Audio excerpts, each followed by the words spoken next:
Ora, bem-vindos para mais um vídeo e para mais uma apresentação de um livro, e hoje vamos falar de um assunto muito importante. Eu vou falar sobre Lyotard, Jean-François Lyotard, que é um filósofo francês. E porquê que eu vou falar sobre este filósofo? Porque eu hoje vou falar sobre pós-modernismo, portanto, a importância do pós-modernismo para compreender, portanto, o mundo à nossa volta. E também, como nota introdutória, é preciso dizer o seguinte, portanto, cada vez mais nas universidades, nas faculdades, no mundo do ensino e principalmente no que diz respeito às ciências humanas, portanto, no que diz respeito às ciências como a sociologia, como inclusive podemos dizer a própria comunicação, não é? Quem tira o curso de comunicação na própria área do jornalismo, da comunicação social, da própria filosofia também, um bocadinho das ciências da psicologia também, e atingindo também várias áreas.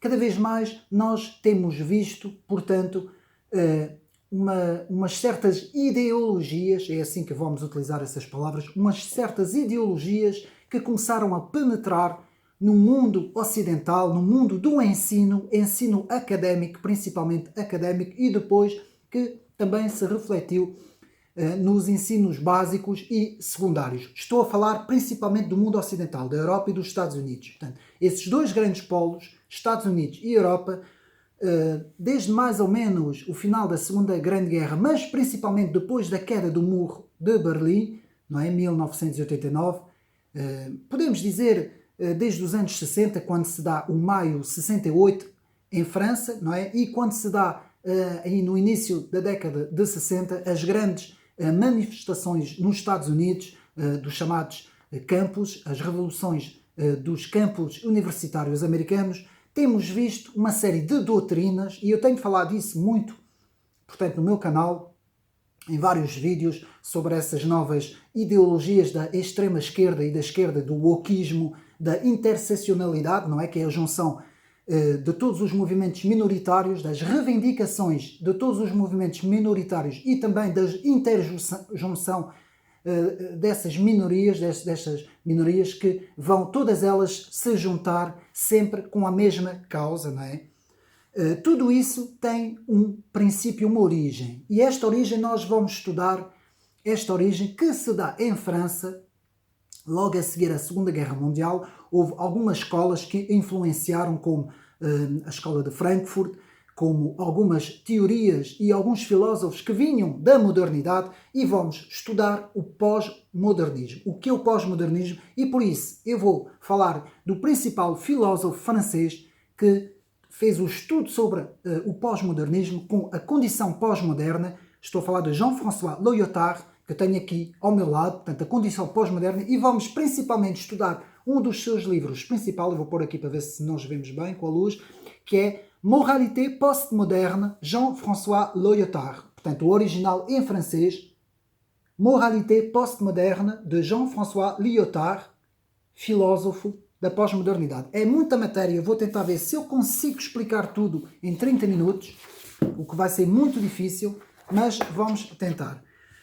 Portanto, Jean-François Lyotard nasce em 1924, morre em 1998, nasce em Paris e tornou-se um dos principais estudiosos do chamado fenómeno pós-moderno.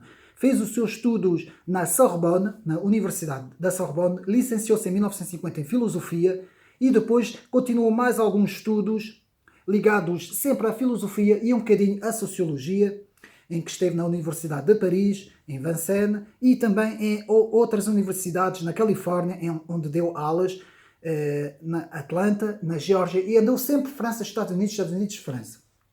Ele escreve o seu trabalho mais conhecido, que eu tenho aqui ao meu lado, que é A Condição Pós-Moderna, La Condition Postmoderne, escrita em 1979, onde vai resumir o seguinte: a pós-modernidade é uma reação em relação ao modernismo, portanto, a era do modernismo.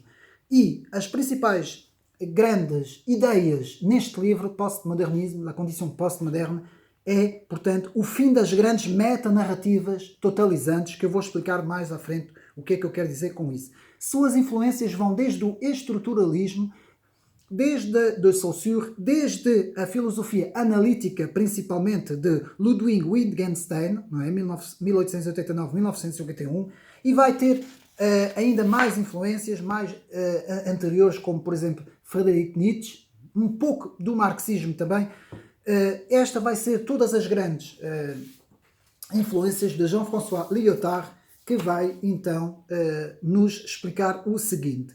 A filosofia pós-moderna, que surge na segunda metade do século XX, isso é, um pouco depois da Segunda Guerra Mundial, vai ter influências do estruturalismo e vai ser uma rejeição da filosofia do iluminismo. Nós já vamos ver isto tudo. Lyotard vai desenvolver a sua principal grande ideia, que é a diferença, chamada a diferença, a filosofia da diferença, em que todas as grandes narrativas univocidades do ser vão ser completamente rejeitadas. Portanto, ele vai dizer o seguinte: existe na linguagem, portanto, a linguagem, existe, portanto, jogos na linguagem, que nós vamos ver o que é que isso significa. Ou seja, jogos de linguagem, e tudo seria, assim, uma construção. E eu aqui devo de dizer que, também, apenas como introdução, que todas as universidades, praticamente todas as universidades ocidentais, principalmente nos seus planos curriculares, têm introduzido em várias ciências, principalmente na filosofia e na sociologia, têm introduzido o conceito de construção social. E é aí que nós temos que ver o porquê que todos os nossos jornalistas na televisão, nos telejornais, todos têm o mesmo discurso, todos têm a mesma visão, uma visão progressista, uma visão, digamos assim, a nível ideológico globalista, uma visão sempre, uma visão de um progresso de esquerda, não é? De uma visão de esquerda, de que tudo é uma construção. Nós é que criamos nós é que criamos a nossa realidade, nós é que projetamos a nossa realidade por meio da linguagem. Essa vai ser a grande bandeira, digamos assim, dos filósofos estruturalistas e depois dos filósofos pós-estruturalistas, que depois vão ingressar todos para os Estados Unidos, para as universidades americanas, e vão desenvolver, junto com alguns filósofos americanos, vão desenvolver várias ideias e vão desenvolver o progressismo, que vai depois criar outras ideias, como, por exemplo, hoje o wokismo, não é? Aquilo que nós chamamos de wokismo, e todas essas ideias da extrema-esquerda. Portanto, tudo isso é baseado nos filósofos pós-estruturalistas que nós vamos ver. E Lyotard, um dos principais representantes do pós-modernismo, vai ser influenciado pela fenomenologia, mas atenção, ele vai rejeitar Edmund Husserl portanto, a metafísica vai ser rejeitada, vai ter uma grande influência do estruturalismo, mas vai fazer uma grande crítica do estruturalismo, dizendo que o estruturalismo continua com a ideia de uma metanarrativa global, e vai ter uma influência grande do existencialismo de Sartre, Jean-Paul Sartre também, que vai influenciar muito Lyotard na sua busca pelo pós-modernismo. Como vimos, Friedrich Nietzsche, que começa a queda do modernismo, portanto, quando o modernismo começa a cair, nós devemos isso também a Nietzsche, a filosofia de Nietzsche, a filosofia vitalista e nihilista de Nietzsche, que vai influenciar depois Martin Heidegger também, que vai ter uma influência muito grande, e o psicanalista Jacques Lacan, como também no estruturalismo, na parte literária da desconstrução do texto, vamos ter o importante Roland Barthes, que vai muito contribuir para a condição pós-moderna também de Lyotard. E vamos ter também o analítico, como eu disse, da filosofia analítica, Ludwig Wittgenstein, com os seus dois trabalhos, Análise Filosófica e o Tractatus, que vai desenvolver também, portanto, o conceito de jogos linguísticos, que é isso que é muito importante nós, quando estudamos filosofia, percebermos aonde todos esses filósofos, todos esses movimentos se estão a deslocar para a desconstrução do significado do texto. Então nós temos, rapidamente, portanto, o objeto de estudo, temos o sujeito que estuda o objeto, e depois temos a mensagem. Primeiro, do objeto vai recair para o sujeito, portanto, isto é, andando para a modernidade final e depois do sujeito vai recair na própria mensagem, ou seja, o texto, ou seja, a linguagem, as palavras, e é aí que os filósofos pós-estruturalistas se vão centrar. Portanto, no estudo do próprio texto em si, na desconstrução do texto. Então vamos ter o construcionismo, tudo é uma construção social, vamos ter o desconstrucionismo, que é o texto desconstruído, os significantes do texto desconstruídos, e tudo isso vai dar ao chamado pós-estruturalismo. E nós vamos ver isso tudo, porque isto parece complicado, mas não é. Portanto, não há realidade natural objetiva e que a lógica e a razão são meros construtos conceptuais. Portanto, não há também valores morais objetivos. Todos os valores morais vão ser desconstruídos. É por isso que a visão de todos esses jornalistas que nós vemos na televisão são, portanto, podemos dizer que são todos, praticamente todos, pós-estruturalistas e desconstrucionistas. Porque eles têm uma visão de que tudo é um construto social. Por isso é que nós temos, até nos próprios partidos políticos da esquerda, temos essa visão de desconstruir todas as coisas, de tudo tem que ser desconstruído, desde a família, desde a história, desde os conceitos tradicionais, tudo tem que ser desconstruído. Tudo isso teve uma grande influência e é por isso que o mundo hoje está como está. Porque um aluno que entra na universidade e que vai fazer os seus estudos sociais e que vai levar com toda esta, digamos assim, toda esta matéria em cima, vai automaticamente ficar completamente formatado com estas ideias. Portanto, existe um denominador comum em natureza ou verdade que garante a possibilidade de pensamento neutro e objetivo. É uma suposição essencial do pós-modernismo. Portanto, na condição pós-moderna que eu tenho aqui, Jean-François Lyotard, quando escreveu o seu livro, em 1969, afirmou que as suas hipóteses não deveriam receber um valor preditivo em relação à realidade, mas um valor estratégico em relação às questões levantadas. A afirmação de Lyotard, em 1984, de que eu defino o pós-modernismo como incredulidade em relação às metanarrativas, se estende a incredulidade em relação às ciências. Jacques Derrida, que teve um contributo muito grande, vamos ler que existem 3 grandes filósofos franceses que tiveram uma grande influência na pós-modernidade, que geralmente é identificado como pós-modernista, pós-estruturalista, afirmando que todo o referente, toda a realidade tem a estrutura de um traço diferencial. E agora vamos rapidamente, portanto, sempre baseado aqui, como eu disse, nos trabalhos de Jean-François Lyotard, Moralité postmoderne, que é um livro que prefaz 400 páginas em francês, aqui o original em francês, e La Condition postmoderne, que eu tenho aqui ao meu lado. Rapidamente vamos então ver, portanto, a publicação do livro de Lyotard colocou o pós-modernismo no mapa intelectual universitário. Lá está. Portanto, uma nova maneira de ver a realidade, rejeição radical da perspectiva intelectual moderna. Houve uma rejeição da modernidade. A modernidade começa mais ou menos depois das grandes guerras religiosas no século XVII e vai até a Revolução Francesa, em 1789. Depois temos digamos assim, o pré-pós-modernismo, ou seja, que vai da Revolução Francesa até mais ou menos o início do século XX, que é já uma modernidade tardia, já muito influenciado por Friedrich Nietzsche, pelo marxismo também, uma queda já da visão modernista das luzes, e depois então temos no século XX a entrada do pós-modernismo, que já vamos ver mais ou menos quando começa. Portanto, que é a rejeição radical da perspectiva intelectual moderna, o fim do universal, da cosmovisão que a tudo abrange. No pós-modernismo há muitas visões diferentes e muitos entendimentos diferentes. O conhecimento foi substituído pela interpretação. Vamos reter esta frase. O conhecimento foi substituído pela interpretação. O fim do mundo objetivo do projeto iluminista, como eu disse. Ou seja, passamos de uma perspectiva objetivista da modernidade para uma perspectiva construtivista. Portanto, o livro de Lyotard estabeleceu o vínculo entre a filosofia pós-estruturalista francesa e as práticas culturais pós-modernas. O modernismo age segundo a teoria da correspondência da verdade. Portanto, para os construcionistas, construímos o mundo utilizando conceitos que trazemos para ele. Ou seja, nós é que construímos o mundo, não é o mundo que está construído à nossa frente. Para os pós-modernos, a linguagem são convenções sociais que mapeiam o mundo de diversas maneiras, dependendo do contexto em que estamos falando. Tais reflexões levam os pensadores pós-modernos a abandonarem a visão realista em prol de uma visão não realista e construtivista, como eu disse. Para eles, o que chamamos de mundo real, na verdade, é uma concepção social em contraste com a mudança.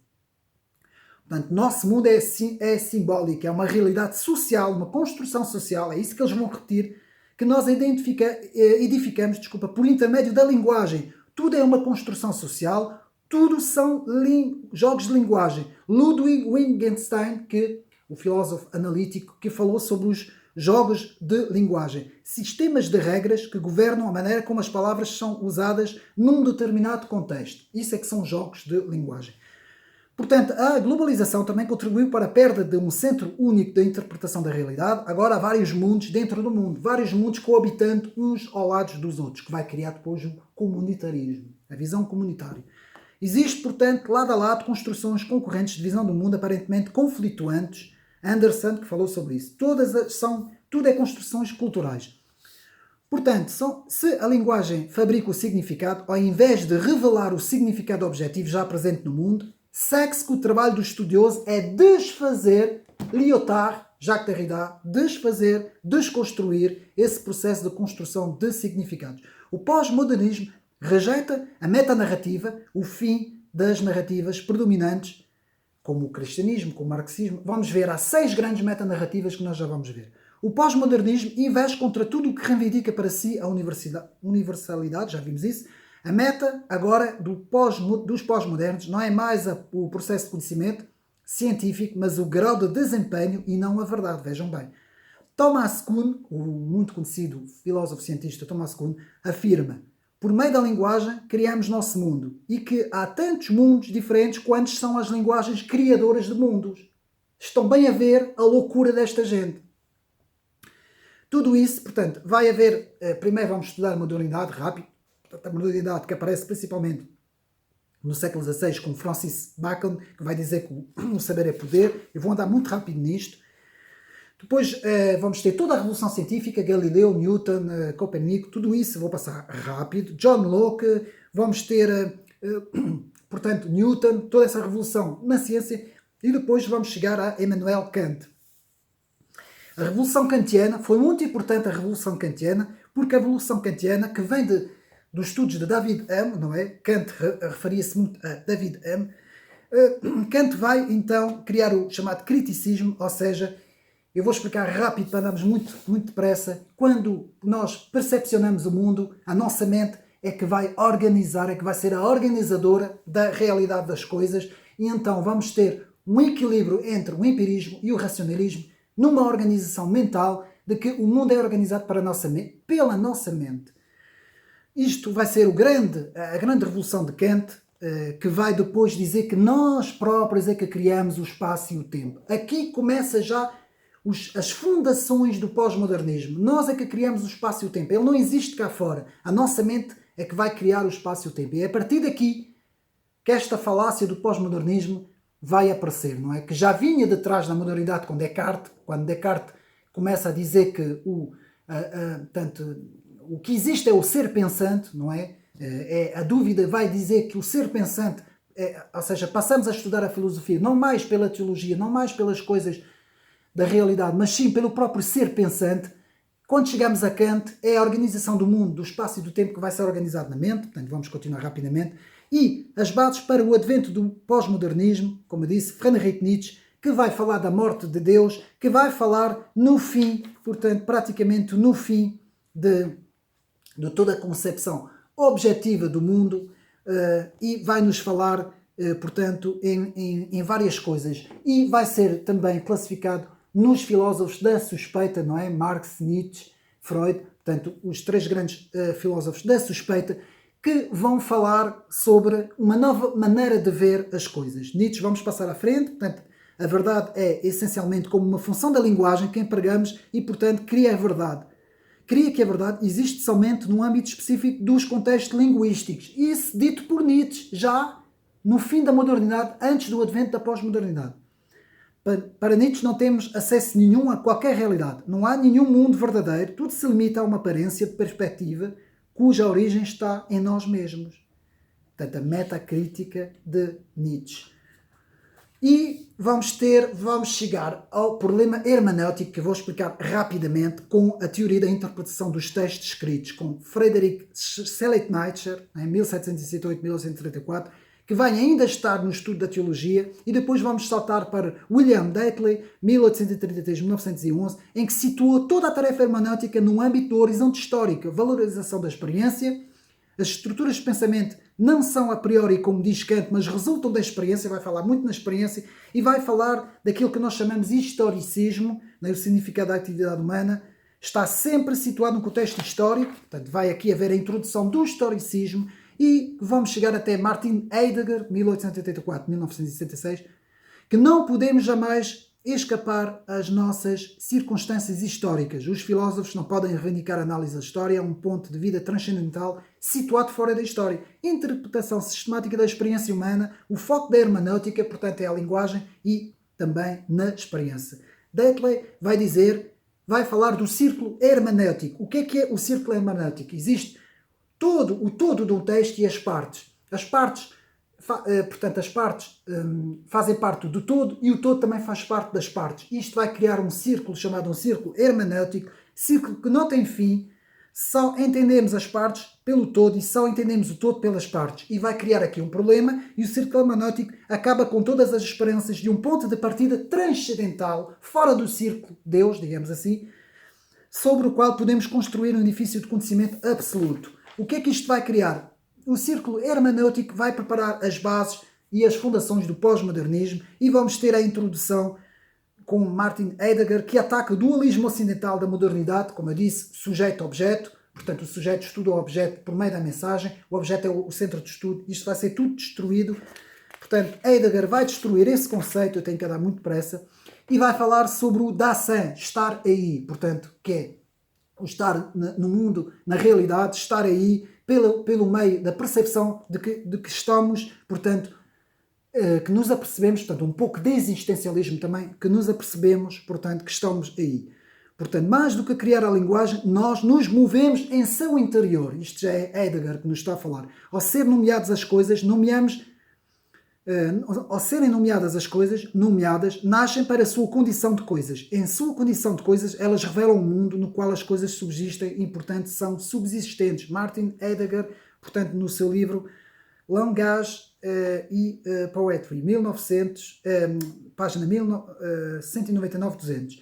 Então vamos ter o renascimento da hermenêutica, está a ficar um bocadinho complicado, mas já vai ficar mais fácil, com Hans-Georg Gadamer, que vai falar no seu livro Verdade e Método, por intermédio da obra de arte, vivenciamos a verdade, portanto ele vai falar sobre as obras de arte, e depois chegamos aos jogos de linguagem de Ludwig Wittgenstein, 1889-1951, que vai falar sobre a proposição que mudou radicalmente o pensamento do século XIX.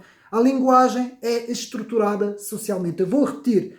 Ludwig Wittgenstein, que prepara Jean-François Lyotard e que vai nos dizer: a linguagem é estruturada socialmente. Meus amigos, esta frase é terrível. Essa frase formou todos os jornalistas que nós temos na televisão. Todos eles têm esta visão de que tudo é uma construção social. Portanto, quando aparece um tipo com uma visão mais conservadora, é na cabeça dele que ele está a construir as coisas, e por isso é que eles chamam-no de todos os nomes, não é? Que é da extrema-direita, disto, aquilo, aquilo, não é? A gente já sabe como é que são os jornalistas, não é? Portanto, a própria natureza da linguagem é reconstruída. O Tractatus Logico-Philosophicus, 1921, o objetivo da linguagem consiste em afirmar factos. A linguagem retrata o mundo até sustentar tal ponto de vista. Wittgenstein faz a associação entre o pensamento e a linguagem e o conhecimento. Vejam bem, jogos linguísticos. Todo o uso da linguagem ocorre num sistema completo, isolado e aparentemente autónomo, que tem as suas próprias regras. Portanto, a utilização que fazemos da linguagem é semelhante a um jogo. Jogos de linguagem isolados uns dos outros, rejeição da realidade objetiva. A realidade é uma função interna da linguagem. Nunca podemos afirmar a verdade final. Nunca podemos afirmar a realidade final em qualquer sentido. O último que possa ter, no máximo, podemos produzir declarações verdadeiras no contexto em que são faladas. A linguagem é um fenómeno que ganha significado na interação social. A linguagem como convenção social. Ferdinand de Saussure, 1857-1913, curso de Linguística Geral, 1917, vai dizer o mesmo, vai aprofundar o estruturalismo. Depois o estruturalismo vai ser rejeitado pelos próprios estruturalistas, que ainda vão mais fundo, e que esse eu dissolvido, como os estruturalistas dizem, vai ser completamente rejeitado. E vamos então, portanto, depois vamos ter Claude Lévi-Strauss, vamos ter a subversão da modernidade completa. Portanto, o próprio autor que escreve o texto é dissolvido no contexto social, não há significados no texto. Roland Barthes, na literatura, não há significados no texto. Claude Lévi-Strauss nos fala, no trabalho de Lévi-Strauss, acha a suposição de que cada ser humano está completamente envolvido num contexto cultural e conceptual. Para descobrirmos o que é verdadeiramente importante sobre os seres humanos, temos de explorar não a consciência humana, mas as expressões culturais do ser humano. São as estruturas de linguagem no contexto social que devem ser objeto de análise e não o significado do texto. Ora, pois já está. Já não se vai ver o significado do texto, mas sim as estruturas da linguagem. Tudo recai na estrutura da linguagem e mais nada recai no objeto do texto. Portanto, os seres humanos são criaturas sociais, produtos de genética, de linguagem e da evolução cultural. E, portanto, chegamos aos pós-estruturalistas, já estamos a chegar praticamente ao fim do vídeo, que dizem, rejeitam a pretensão ao conhecimento que mantêm os estruturalistas. Lá está a grande diferença entre o estruturalismo e pós-estruturalismo. Rejeitam a pretensão ao conhecimento que mantêm os estruturalistas. Os pensadores pós-estruturalistas dizem saber somente uma coisa, a impossibilidade do saber. Eu vou repetir, a impossibilidade do saber. Lyotard, Condição Pós-Moderna, Moralité Pós-Moderne, eu estudei o livro a fundo e é mesmo o que eles pensam. A impossibilidade de conhecer as coisas. Ora, quando nós chegamos a isto, o mundo está na loucura em que se encontra por causa disso. Portanto, Michel Foucault, Jacques Derrida e Richard Rorty vão ser os três grandes filósofos da pós-modernidade. Eu tenho um vídeo no canal, podem ir ver, sobre pós-modernismo. Não vou falar muito deles porque eu já falei sobre eles. Todos eles, Michel Foucault, conhecimento é poder. Portanto, o poder, a linguagem vai criar o poder. Todo o discurso é um protesto de poder. Michel Foucault, 1926-1984. A alma e o corpo são uma construção social. A alma e o corpo são uma construção social. Por isso é que podemos ser rapaz ou rapariga, não é? Isto já não interessa. Ele vai falar no seu livro A Arqueologia do Saber sobre as estruturas do pós-modernismo. Para Foucault, a história é uma disciplina altamente suspeita. Para Foucault, a história é uma disciplina altamente suspeita. Depois vamos ter Jacques Derrida, a desconstrução do logocentrismo, que vai influenciar muito Lyotard. Portanto, Derrida investe contra o logocentrismo. Portanto, o logocentrismo, na linguagem não há significado da realidade, não há uma conversação com... Há uma conversação com o texto, desculpa. Desconstruir a linguagem escrita, o logos, a metafísica da presença. Derrida desconstrói a metafísica da presença. Para Derrida, o significado linguístico, por exemplo, uma palavra não possui um significado fixo em si, obtendo seu significado com base nas relações existentes da esfera do sistema. E depois, Richard Rorty, que vai falar no pragmatismo utilitarista da interpretação dos textos. Portanto, não vale a pena falar muito sobre isso. E depois vamos ter a desconstrução das 6 grandes metanarrativas. A primeira, que é o mito ocidental do progresso, iluminismo, modernidade. A segunda é a história marxista da Revolução e o socialismo internacional. A terceira é a história tradicional do cristianismo bíblico. A quarta é a história fundamental islâmica governada pela Ummah. A quinta é a história da ecologia, que rejeita o mito do progresso e advoga a natureza. E por fim, a sexta, a história do pós-humano, do transhumanismo e da inteligência artificial, o grande futuro que garante o futuro da humanidade.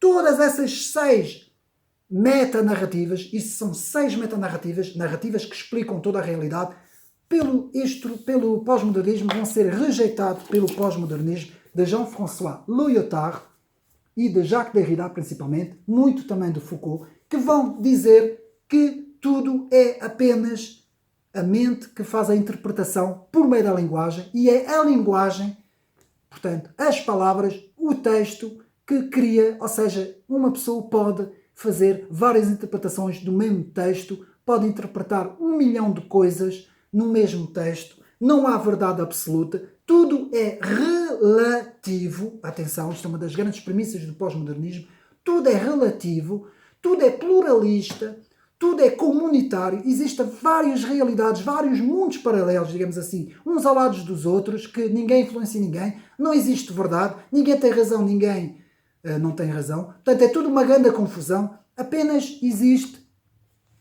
construções sociais e tudo isso vai criar as doutrinas que atravessaram o Atlântico, foram para os campos universitários americanos e criaram as divagações loucas de D. Rob Angelo e de toda essa gente wokeista que, ao ponto de dizerem que acham-se...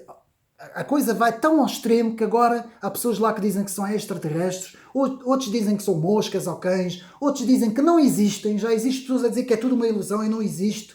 Eu estou a falar contigo, mas não existe. Portanto, a divagação é tão grande nessas loucuras dessas doutrinas que podemos dizer que o homem perdeu completamente o senso da realidade objetiva. Eu vou acabar com esta frase. Com o pós-modernismo, que vai criar o pós-humano, a era pós-humana, que vai ter as tecnologias a embrutecer os seres humanos, não é? Completamente. E agora vêm aí novas tecnologias, não vou falar por causa da censura, vêm aí novas tecnologias que vão mergulhar os seres humanos na dissolução completa da realidade, ou seja, vamos perder o senso completo da realidade. Nós já perdemos lá fora, muita gente não tem o senso da realidade. E pronto, é isso que eu convido os meus amigos para acabar. Portanto, tudo é uma construção social pelo texto. O texto constrói a realidade não existe, é o texto, o espaço e o tempo que nós organizamos, Immanuel Kant, foi culminar nesta loucura que não existe realidade, não existe nada, apenas interpretações construídas socialmente e tudo isso criou as loucuras e divagações da extrema-esquerda. E é preciso uma direita conservadora forte, com raízes naquilo que é real, naquilo que é verdadeiro, naquilo que nós defendemos. Nós defendemos o mundo, defendemos a família, homem e mulher, defendemos o nosso Deus, que temos fé no nosso Deus glorioso, defendemos uma realidade objetiva que existe fora da mente, que existe fora do nosso ser, que nós estudamos por meio dos livros. E pronto, chego ao fim deste vídeo, espero que tenham gostado. Foi muita matéria, eu tentei resumir isso tudo em 30 minutos, é difícil. Precisava de 3 ou 4 vídeos para estudar tudo isso em pormenor, não é? Mas podem procurar, quem quiser se interessar por Lyotard, Jean-François Lyotard, a condição pós-moderna, a condição pós-moderna, podem também ler Moralité pós-moderne, Moralidade pós-moderna, tudo aqui escrito por Lyotard. Podem procurar os livros de Derrida. Temos que estudar estes autores. Derrida, Michel Foucault, Richard Rothry, há mais, Gilles Deleuze, há muito mais. Podemos estudar os estruturalistas, podemos estudar a filosofia da linguagem, podemos estudar a hermenêutica, muito importante a hermenêutica também na filosofia. Podemos também estudar como reação a fenomenologia, muito importante, os estudos sobre a fenomenologia. Portanto, devemos, digamos assim, analisar todas essas coisas para melhor estarmos preparados para responder àqueles que desafiam a realidade lá fora e põem dúvidas em tudo o que existe. Portanto, espero que tenham gostado mais deste vídeo, tenha sido um contributo interessante e fica assim, despeço-me assim, um bom ano para todos e cultivem-se, estudem, analisem as coisas e um bom ano para todos. Até uma próxima.